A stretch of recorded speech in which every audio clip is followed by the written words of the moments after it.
What was the relationship between Ile-Ife and Oyo? Hello, welcome to the Sankofa Pan-African series. Please click on your subscription and notification buttons if you've not yet done so. Now, between 1600 and 1800, Oyo, one of the Yoruba states, evolved into an empire which transcended all other Yoruba principalities politically in terms of military might. The Yoruba people in Nigeria occupied the southwestern part of that country, and oral tradition traces their origin to Ile-Ife, and they view themselves as belonging to one ethnic group because they are believed to have descended from Oduduwa, the founding father of Ile-Ife. Oduduwa is said to have migrated to Ile-Ife. Please watch the episode on Ife to know more about the evolution of the Yoruba, if you've not yet done so. It is believed that one of Oduduwa's sons, Oronyo, also known as Orominyo, became the first Alaafin or ruler of Oyo. Also, according to oral tradition, Oduduwa is believed to have fathered the founders of major Yoruba kingdoms. According to some traditions, Ile-Ife witnessed population expansion, which then put a strain on its resources around the 14th century. This then led to the migration of several groups of out of Ile-Ife. According to other versions, pressure on the land caused by expanding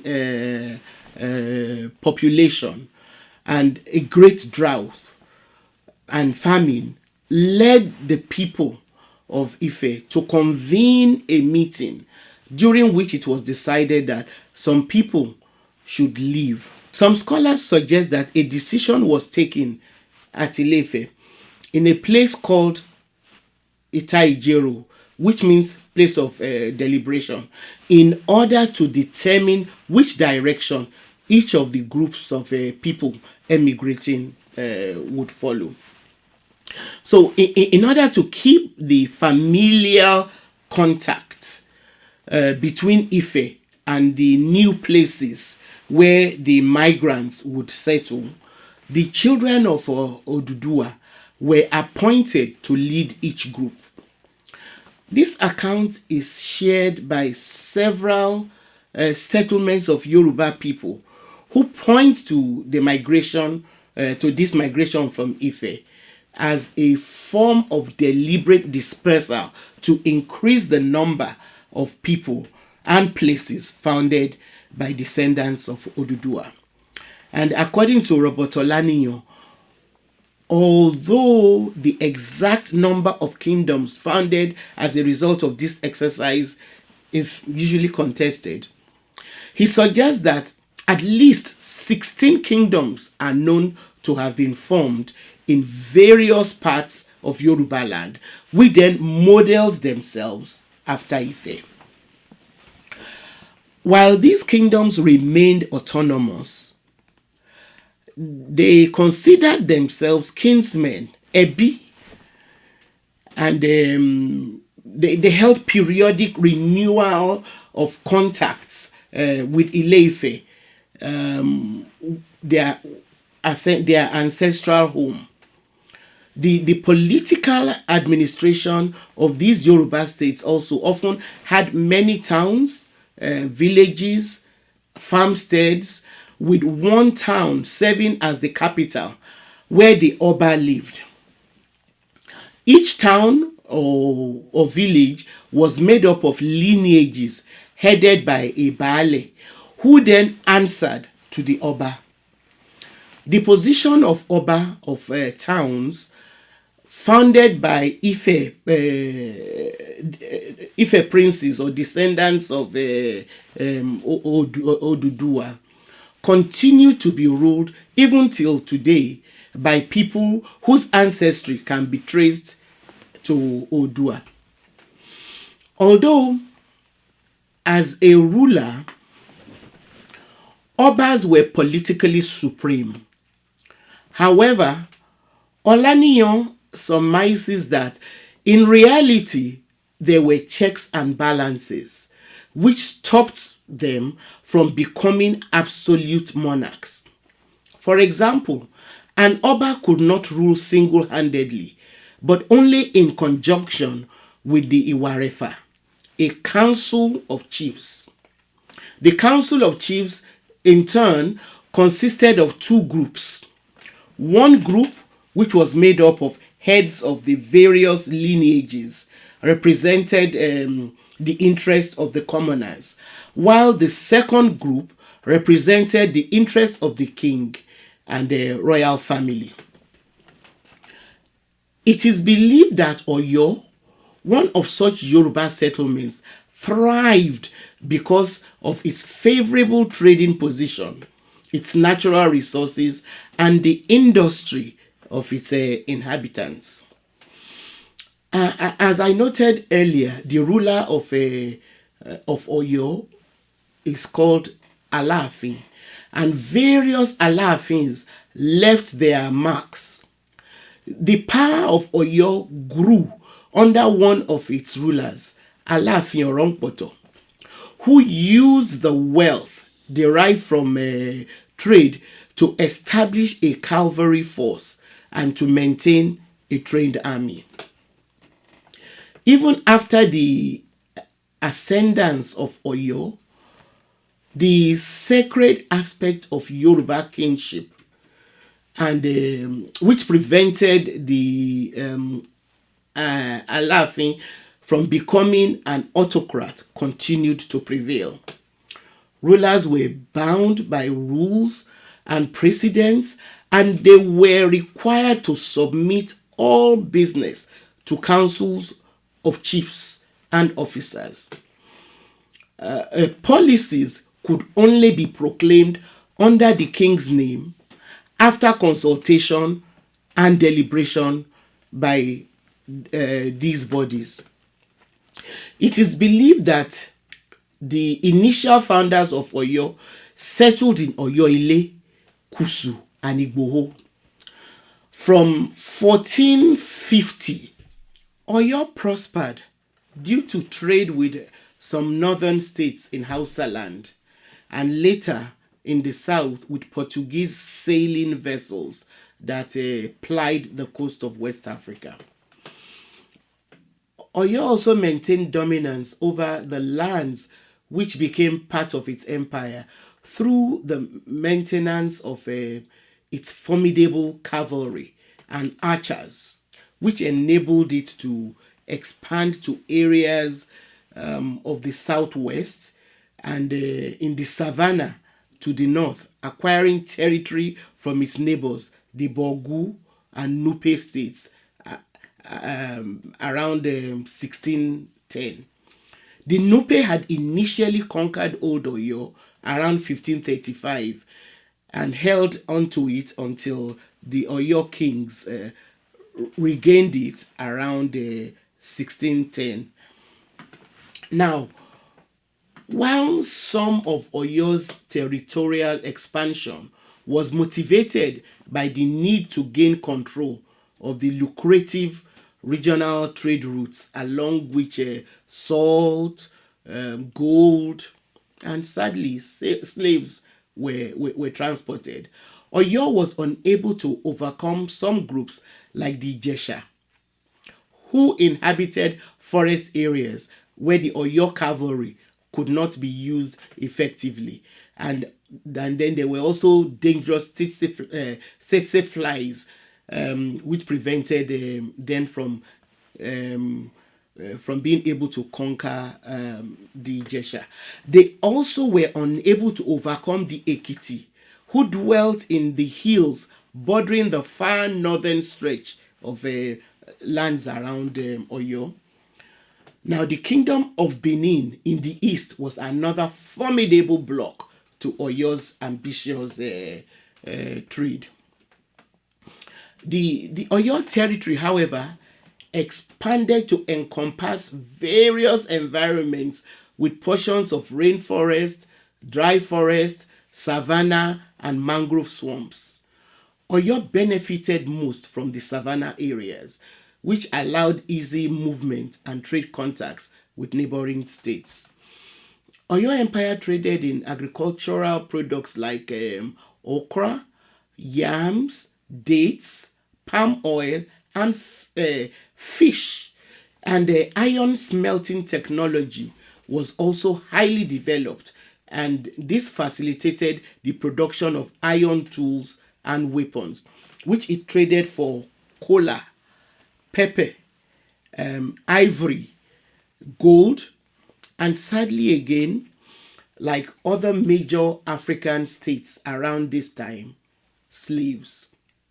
The empire also imported horses and goods from the Mediterranean, which had crossed the Sahara through camel caravans and therefore moving southwards across the savannah belt and down the river Niger. Tributary kings of other Yoruba kingdoms, which were conquered by Oyo, and the provincial governors of metropolitan Oyo collected tributes, which was then sent to Oyo, as well as contingents of troops to serve in the imperial army in times of major wars. These tributary kings had to pay homage to the Alaafin and reaffirm their duty of allegiance during religious ceremonies, which were held annually. In return for their allegiance, the Alaafin protected such states from external attacks, especially from the Muslim jihadists from the north. The Alaafin continued to be elected from amongst the direct descendants of Oranyo, son of Oduduwa, who, like I said, founded Oyo Ile, the original Oyo settlement. And even after Oyo emerged as an empire, the Alaafin did not have absolute power. His power was kept in check by the Oyomesi and the Ogboni. Now, of these two sets of chiefs, the Bashorun was the foremost and therefore served like a prime minister. While the Alaafin could not be deposed by the Council of Chiefs, he could be compelled to commit suicide.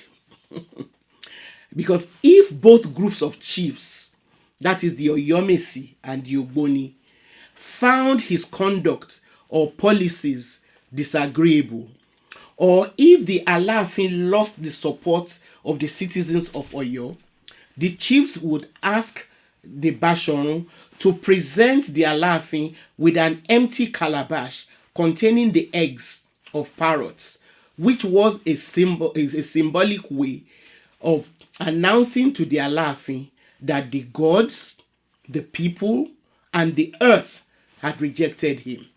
The Alaafin then had no choice but to imbibe poison. Another way in which the powers of the Alaafin was kept in check was through an annual divination. The Bashorun was in charge of such religious divinations, which had to be performed every year in order to determine whether or not the Alaafin continued to retain the approval of the gods. Now, Robert Smith describes this as a form of annual performance review or spiritual vote of confidence. The Bashorun, who was a member of the Council of Chiefs, like I said, was therefore He was empowered to influence important decisions of the Oyomesi and the Ogboni, which also meant that the Bashorun acted as constitutional in concert, the Bashorun in concert with the Oyomesi and the Ogboni acted as the constitutional checks on the authority of the Alaafin. Thus, the Alaafin was bound to listen to their advice because ignoring their opinions could lead to the invitation for him to commit suicide. Now, I'd like to digress here by talking about the role of another military strongman in the Oyo Empire, the Are Ona Kakanfo, which in recent times has become very highly politicized amongst the Yoruba. Now, the position of Are Ona Kakanfo was that of a field marshal who was in charge of war chiefs known as the Esho. Although there were war chiefs, although these Are Ona Kakanfo were war chiefs, they were minor chiefs. However, because the Are Ona Kakanfo and his warlords were expected to be completely loyal to the Alaafin, while also being answerable to the Oyomesi, he was usually picked by the Oyomesi from among very lowly people. Sometimes he was even a slave. And according to Boahe, in order to further forestall the possibility of the Are Ona Kakanfo getting so power drunk that he would constitute a threat to the Alaafin, due to the fact that he was in charge of the army, he was prohibited from actually entering the capital city. Unfortunately, this position has become ridiculously politicized, so much so that the position is referred to as the Are Ona Kakanfo of Yoruba land. I believe this misconception has arisen either because the present Alaafin wants to arrogate onto his office powers to which he is not traditionally entitled, or he has simply not taken the time to study the history of his position. Sadly, the Alaafin has been met with little or no resistance. Nigerian politicians and journalists also need to do some more research because they have accepted the nomenclature of Are Ona Kakanfo of Yoruba land without questioning its authenticity. And they keep repeating it, thereby propagating its use.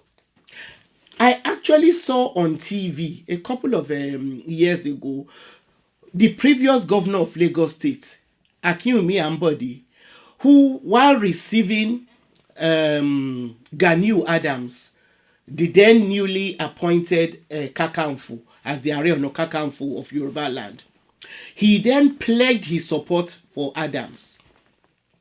Now, the irony of this is that Lagos was never ever captured by Oyo, and as such was never subject to the protection of the Oyo army, headed by the Kakanfo.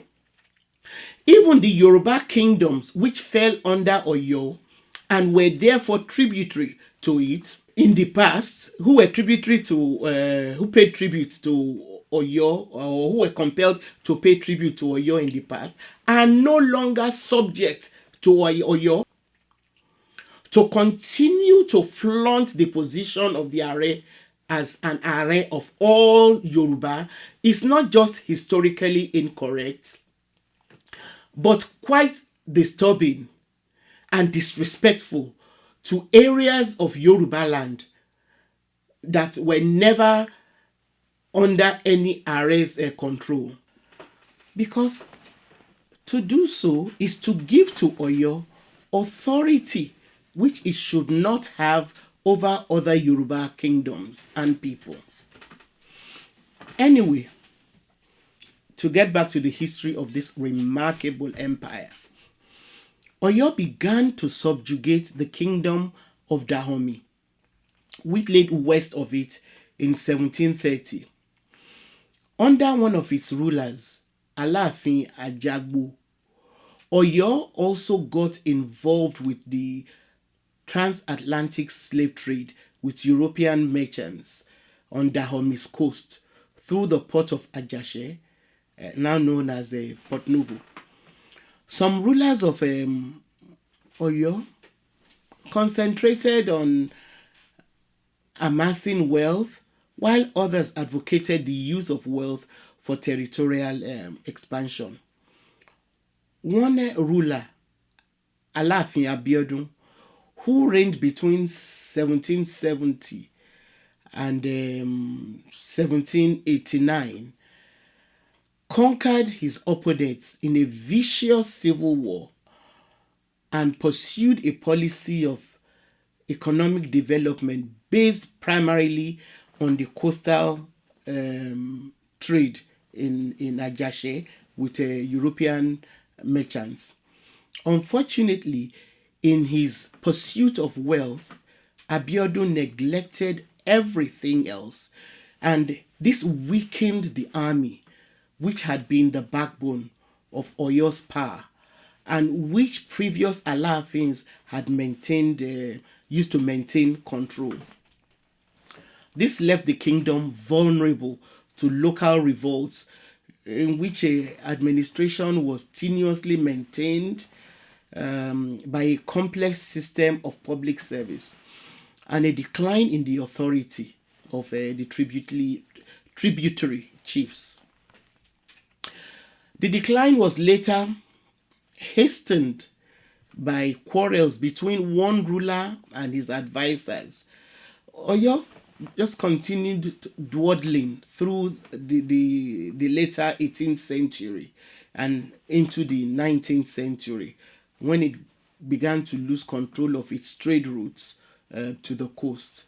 It was invaded then by the newly risen people of Dahomey, whom he had captured before.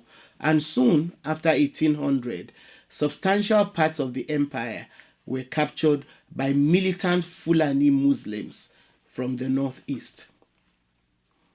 Thanks for watching, and please continue to support us by telling your contacts about us, and also keep sending your questions and comments to our community page. And don't forget to give us the thumbs up. See you next time.